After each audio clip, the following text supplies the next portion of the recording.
Hello, today I will start with a new topic that is kinematic pair. Okay, I have already started module 1.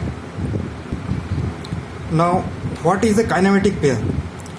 As you know, kinematic pair is formed when two links are joined together.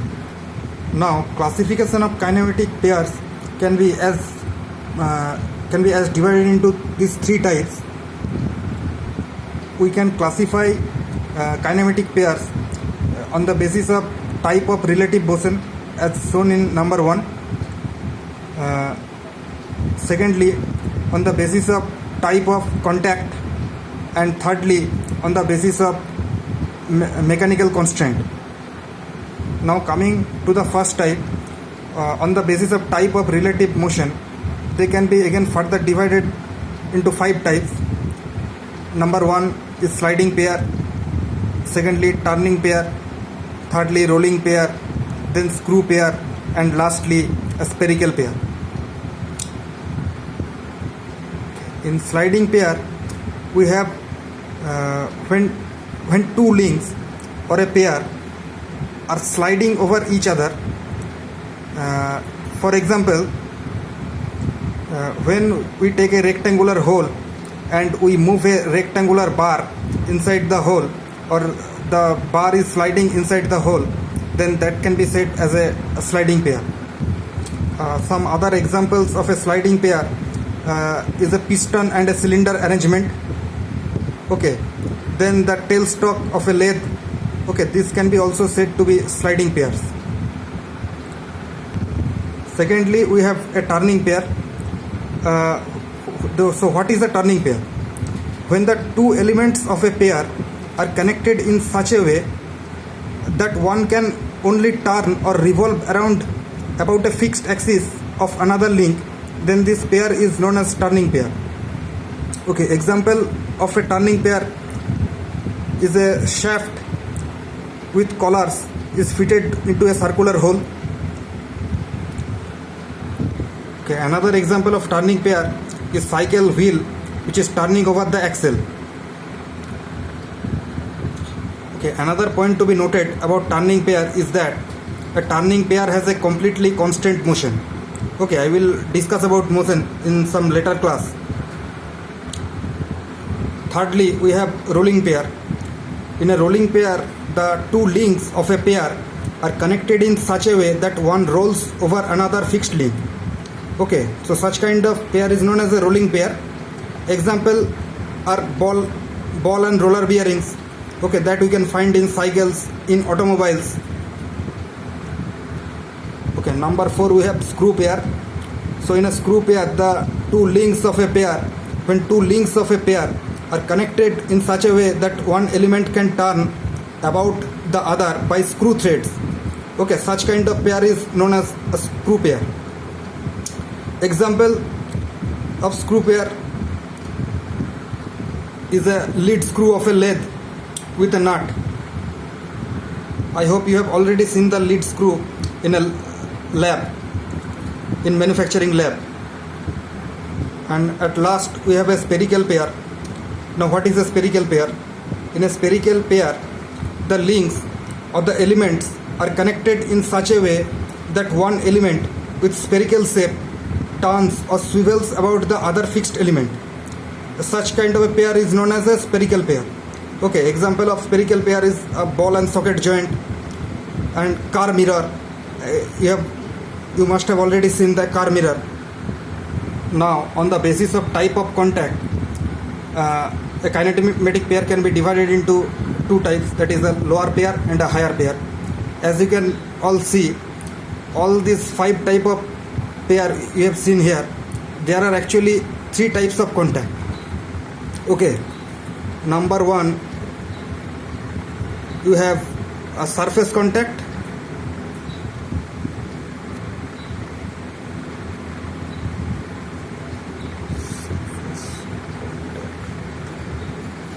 Okay, number 2, we have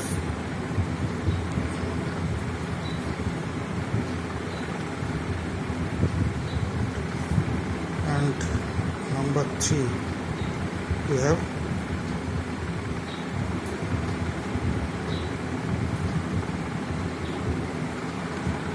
Okay. Now when a pair have a surface contact, when relative motion takes place, then that kind of pair is known as a lower pair. Okay. The sliding pair, as you see, sliding pair has a surface contact between the elements. So surface sliding pair can be said to be a lower pair. Okay.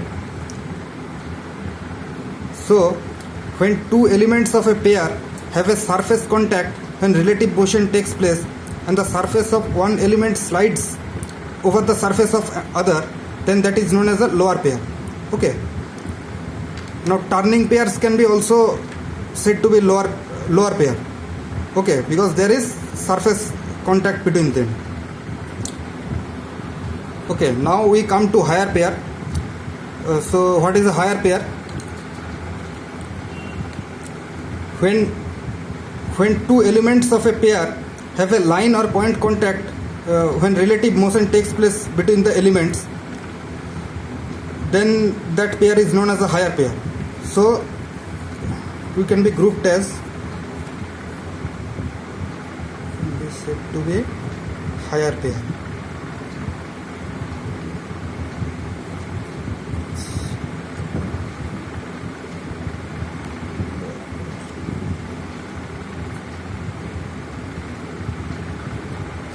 Okay. So in case of a higher pair, the motion between the elements is partly turning and partly sliding. Okay. Now, so the spherical pair, as you can see, a spherical pair, it has a line contact between them. So the spherical pair is a higher pair. Okay. In case of a rolling pair, also there is a line contact between the elements. So rolling pair is also can be said to be higher pair.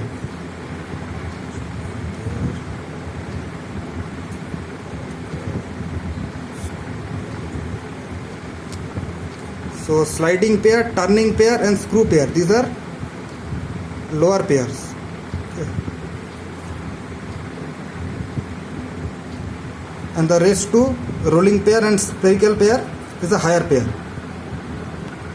We then come to the third classification, that is on the basis of mechanical constant or according to the type of closure.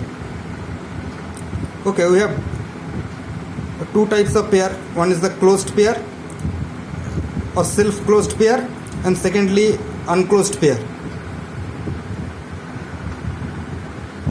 So what is a closed pair? In a closed pair, the two elements of the pair are connected mechanically such that only required kind of relative motion occurs. Okay, there is no external force acting between them. Then this is known as a closed pair or a self-closed pair.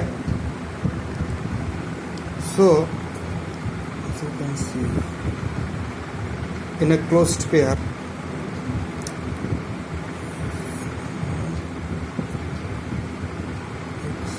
external force, and there is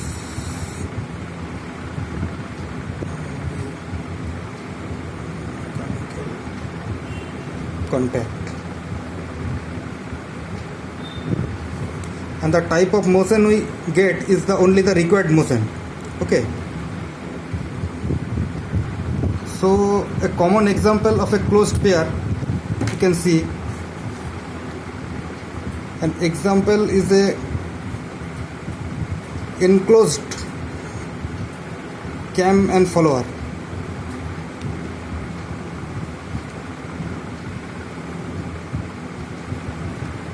Okay, enclosed cam and follower mechanism. So in the enclosed cam and follower, they are itself connected mechanically and no external force is required to hold them together. Okay.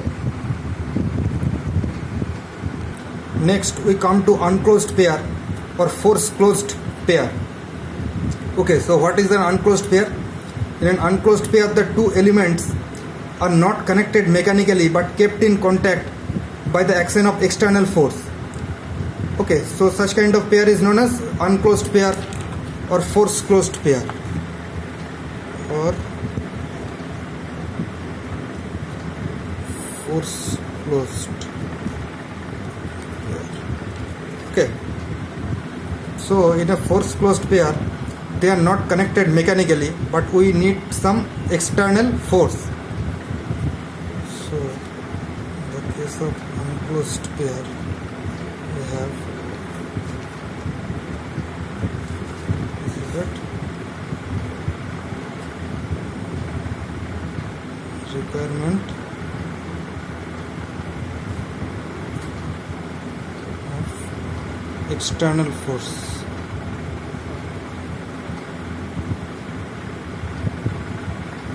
Okay, so an example of a unclosed pair is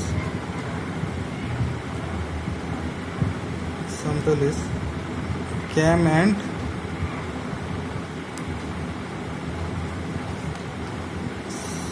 spring loaded follower. Okay, so this is all about classification of kinematic pair. Okay, I hope you can answer the questions of what is a pair.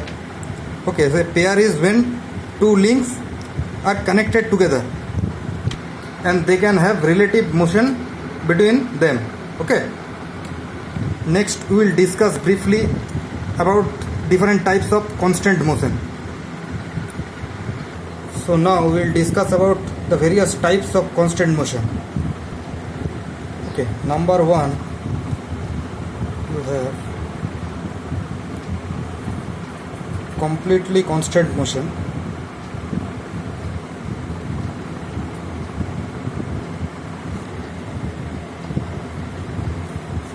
Number two, incompletely constant motion.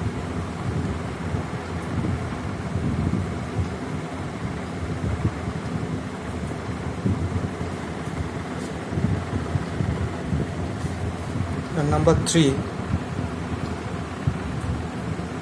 we have success.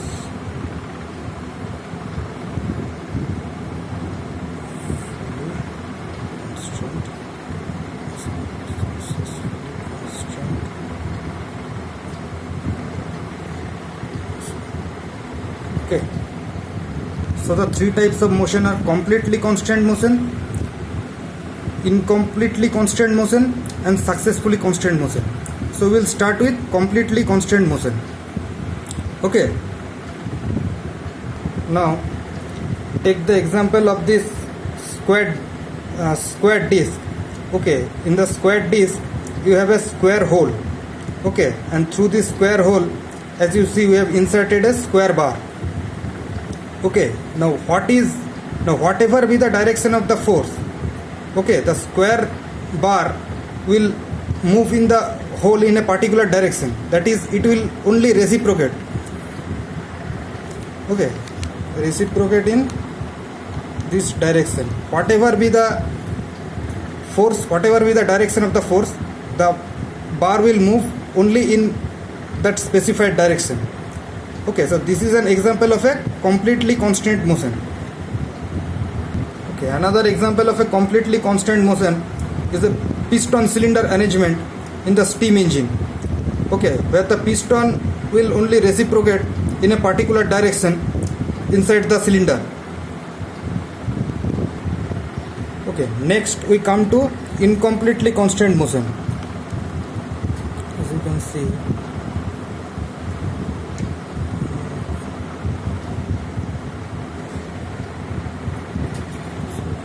over here, incompletely constant motion.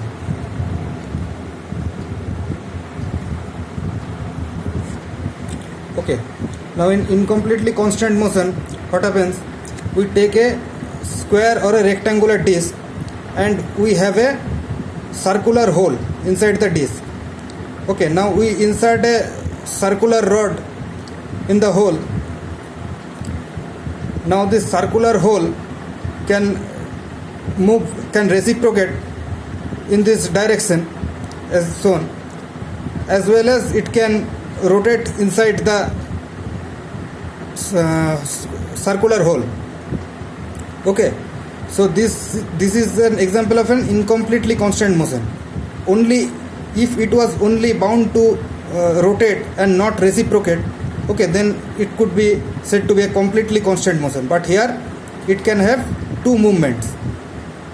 One is the circular movement and another is the reciprocating movement.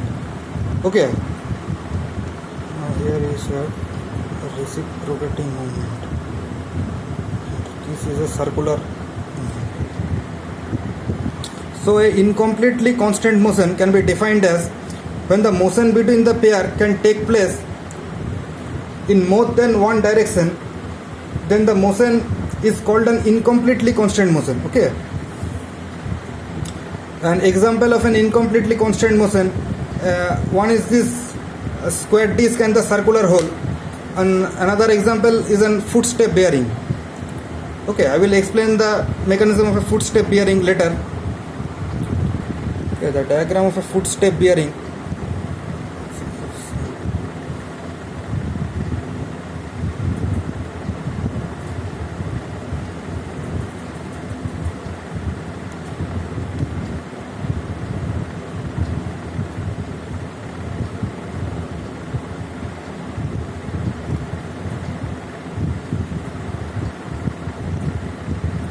This is the shaft.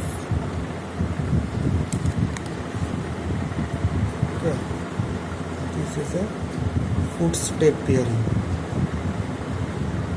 Footstep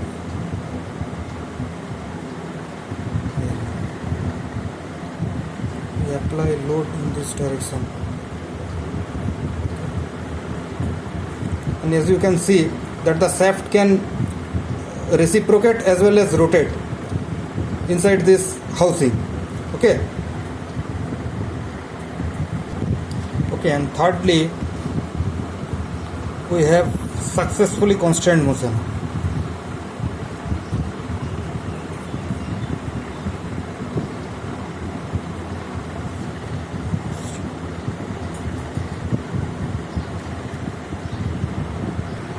In a successfully constant motion, we have an incompletely constant motion, but we forcefully make it a completely constant motion, and that step is known as successfully constant motion. Okay. Okay, take this example of the footstep bearing. In a footstep bearing, what happens is that this shaft, it can both rotate and reciprocate inside the bearing. Okay, but here what happens, we apply a load in the upward from up.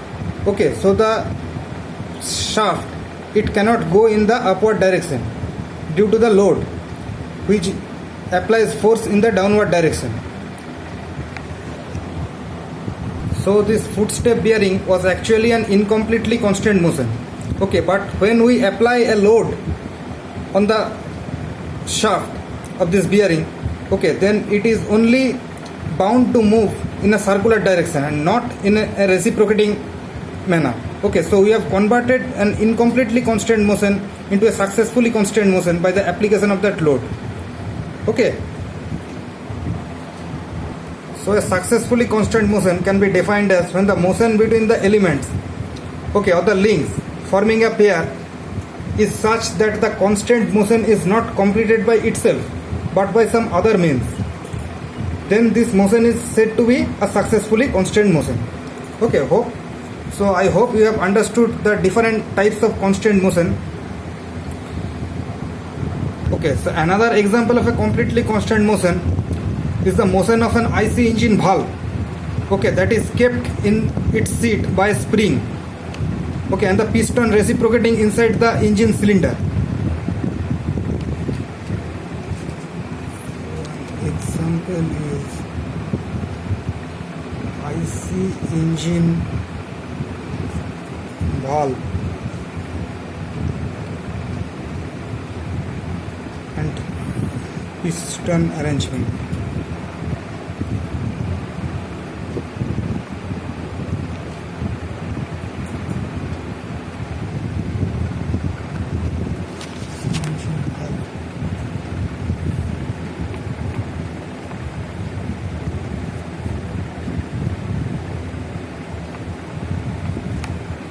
Okay, so with this I complete this lecture on kinematic pairs and the types of constant motion.